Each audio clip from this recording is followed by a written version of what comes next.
গাড়িদেরকে গ্রেপ্তার করে আইনের আওতায় নিয়ে এসেছে। আমরা প্রশাসনকে ধন্যবাদ জানাচ্ছি। কিন্তু এখনো সেই সন্ত্রাসীরা মুনির পরিবারকে বিভিন্নভাবে হুমকি দিয়ে যাচ্ছে, তার পরিবার নিরাপত্তাহীনতা করছে।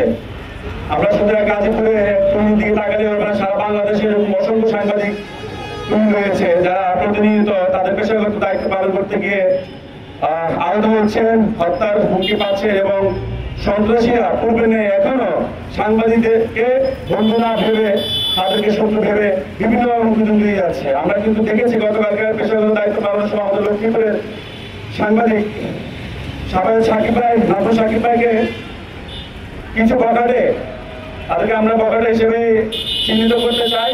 বিভিন্নভাবে পেশাগত দায়িত্ব পালন করার সময় আমাদের সাংবাদিক নাজমুল সাকিবকে বিভিন্ন ধরনের হুমকি প্রদান করেছে, যেটা আমরা বিভিন্ন সোশ্যাল মিডিয়া দেখেছি এবং আমরা প্রিন্ট মিডিয়াও জানতে পেরেছি।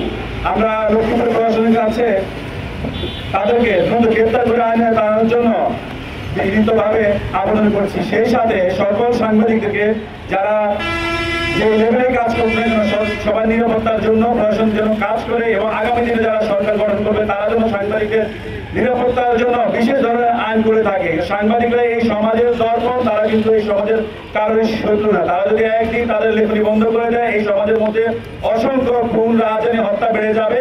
তাই সাংবাদিকদের পেশাগত দায়িত্ব পালনের ক্ষেত্রে যে ধরনের ঝুঁকি আছে, বর্তমান যে সংস্কার কমিশন রয়েছে তারা যেন সেই ঝুঁকিগুলো চিহ্নিত করে সাংবাদিকদের নিরাপত্তার জন্য বিস্তরভাবে কাজ করে প্রশাসনের প্রতি সেই আগ্রহ আবেদন রইল। আমরা ধন্যবাদ সবাইকে।